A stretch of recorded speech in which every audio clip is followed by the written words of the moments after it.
My phone buzzed 30 seconds before I was supposed to walk on stage. One new message from my sister. No one wants to hear your story. Just get through it without embarrassing yourself.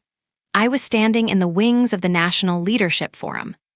2,000 people in the audience, industry leaders, CEOs, keynote speakers who'd published with Harvard Business Review, and my sister, front row, center seat. She thought I'd freeze. Thought I'd stumble through 20 slides and slink off into irrelevance. She had no idea what was on slide 17. Or slide 22. What happens when the person who tried to silence you is sitting 10 feet from the stage? What happens when you have receipts she never saw coming? I took one breath, clicked my remote to wake the screen, and I walked into the light.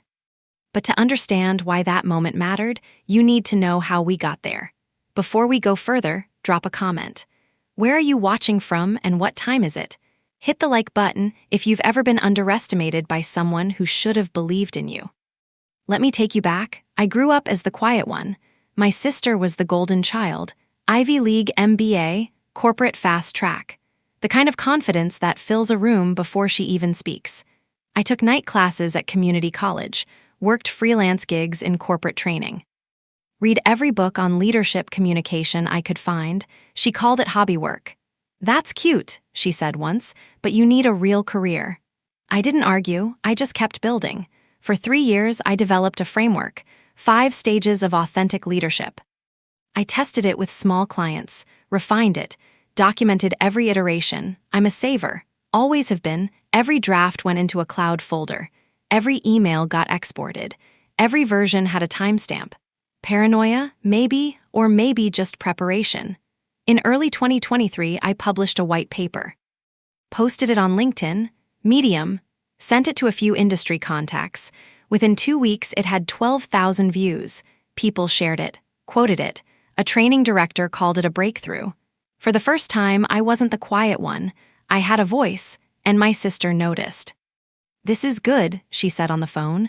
Really good. You should let me help you professionalize it. I remember the pause before I answered. I've got it under control, I said. Are you sure? You're great with ideas, but I have the network, the credibility, the MBA. I'm sure, she laughed, soft, almost kind. Okay, but when you're ready for the big leagues, let me know. You're better behind the scenes anyway. I didn't know then that she'd just drawn a line in the sand. 6 months later, I got the email. Subject line, Keynote Invitation, National Leadership Forum. I read it 3 times, 2,000 attendees, main stage, 45-minute slot, my framework as the centerpiece. I said yes within an hour. My sister called within 2. I saw your LinkedIn post, congratulations. Her tone was warm, almost. Thank you, I'm still processing.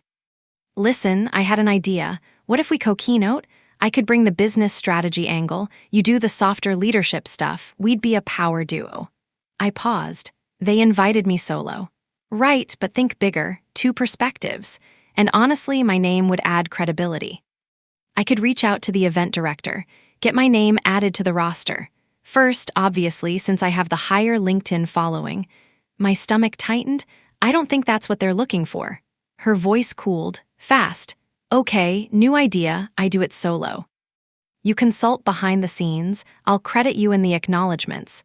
Excuse me? Come on, you freeze on big stages, I've seen you at family dinners, you get nervous. I'm just trying to protect you. I didn't freeze when they invited me. She laughed. Sharp and bright? Fine, do it yourself, but don't come crying to me when you realize you're out of your depth. Silence, then quieter. I'll be in the audience, front row, we'll see if you can handle it. The line went dead. I sat there staring at my phone. She wasn't offering help. She was issuing a threat. 2 weeks before the summit, my inbox exploded. Email from the event director. Subject, urgent content verification required. My hands went cold. We've received information questioning the originality of your keynote content. Attached is a document submitted by a concerned party. Please verify sole authorship of your leadership framework by end of business Friday. I opened the attachment. It was a PDF, polished, professional, titled Proprietary 5-Stage Leadership Model. Author, my sister. Date stamp, 4 months before my white paper. The layout was identical to mine, same structure. Same stage names, same graphics. She'd copied my work, backdated it, and sent it to the event organizer. My sister was CC'd on the email thread.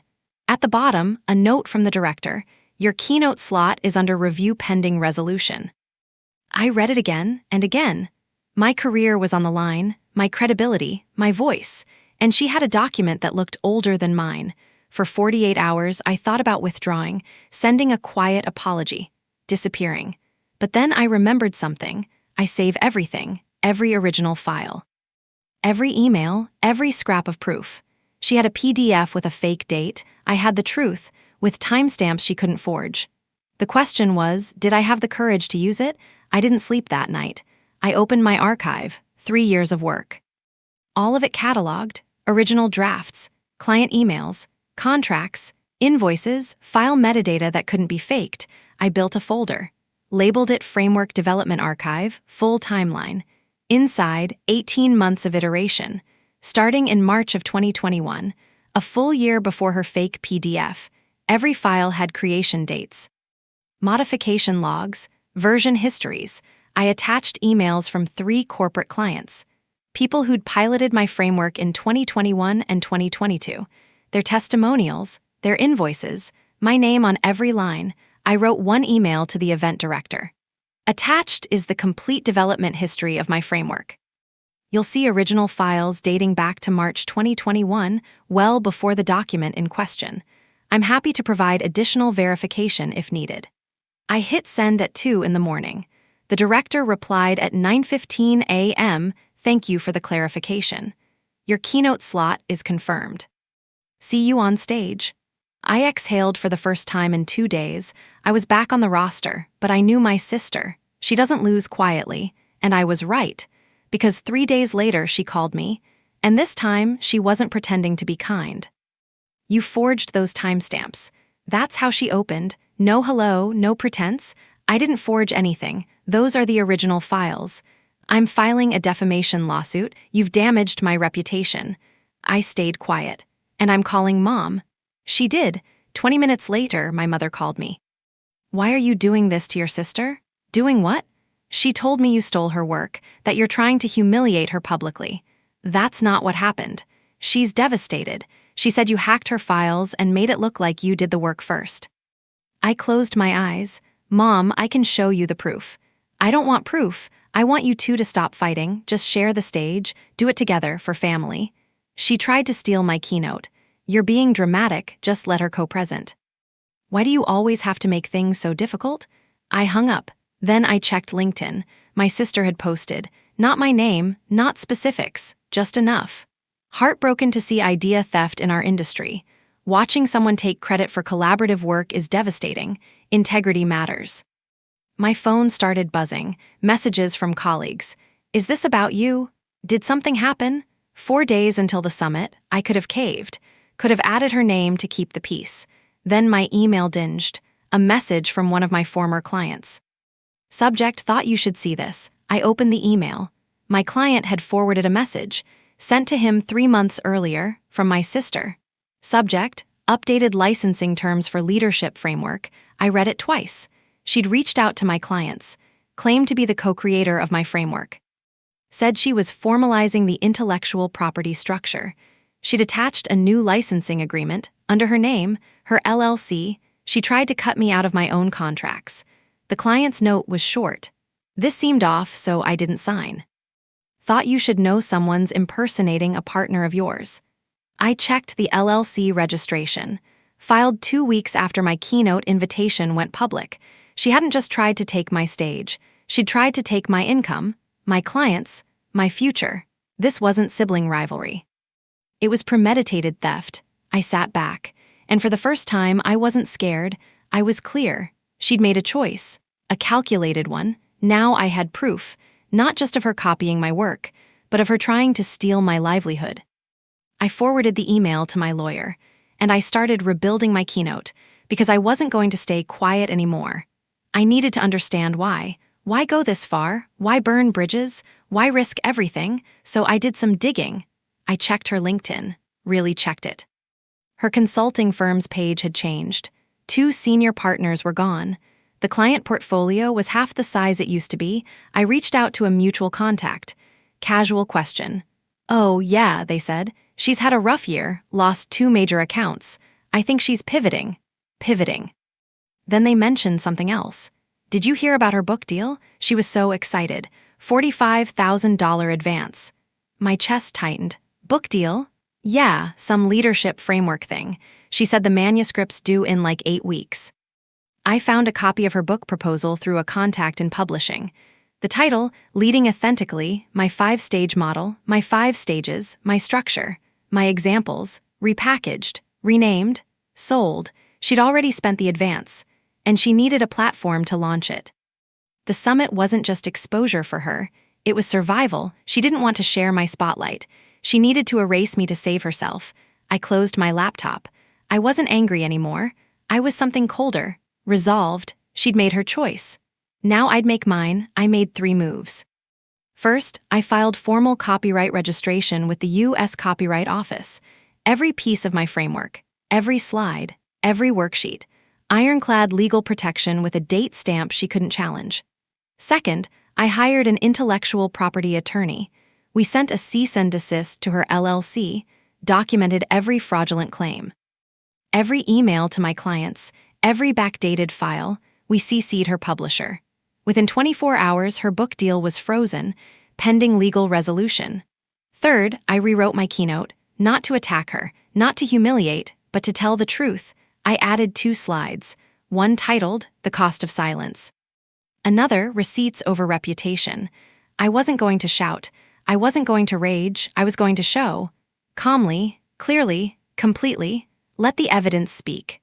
The night before the summit, I didn't rehearse. I reviewed my proof one last time, then I went to bed early. I slept better than I had in weeks, because I knew exactly what I was walking into, and I knew exactly what I was walking out with. The next morning, I put on my best suit. I drove to the venue, and I saw her. Front row, center seat. Just like she promised, she smiled at me. I didn't smile back. I just walked on stage, 2,000 people. I could feel every single one of them. I opened with my framework. Clean, professional. The first 20 minutes went exactly as planned. I walked them through the 5 stages. Showed case studies, got nods, got laughs. My sister sat in the front row, arms crossed, confident. She thought she'd won by just being there, by making me nervous. Then I reached slide 17. I paused. Before we go further, I need to share something about integrity. The room went quiet. I clicked to the next slide. Timeline, March 2021 to present. This framework took 3 years to build. Here's the original draft. March 14th, 2021. The slide showed my file, creation date, metadata, click. Here are the clients who piloted it. 2021 and 2022. Their emails, their contracts, my name on every one. I didn't look at my sister. Not yet. Click. 2 weeks ago, someone submitted this document to the event organizers.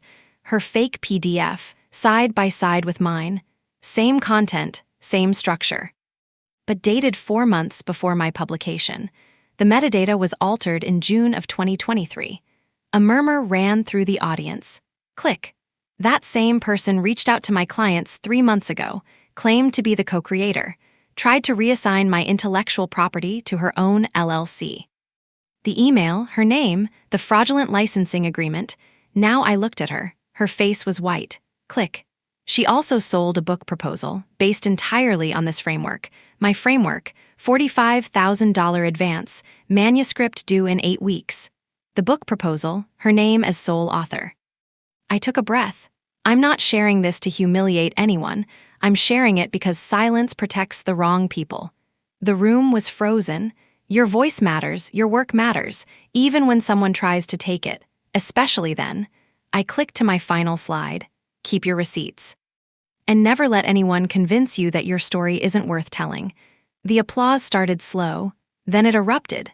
People stood. My sister tried to leave. The aisle was blocked by people standing. She sat back down, head lowered. I walked off stage. 3 event organizers met me in the wings, so did someone else. My sister's lawyer. Within 48 hours, everything shifted. My sister's publisher canceled her book deal. Breach of contract. Fraudulent claims of authorship. Her consulting firm lost its last remaining client. She deleted her LinkedIn, scrubbed her website.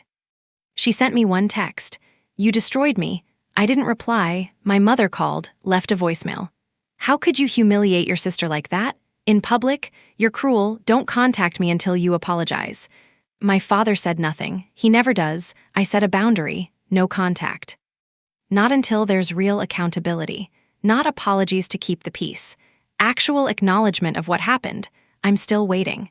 6 months later, my life looks different. The keynote video has over 1 million views now.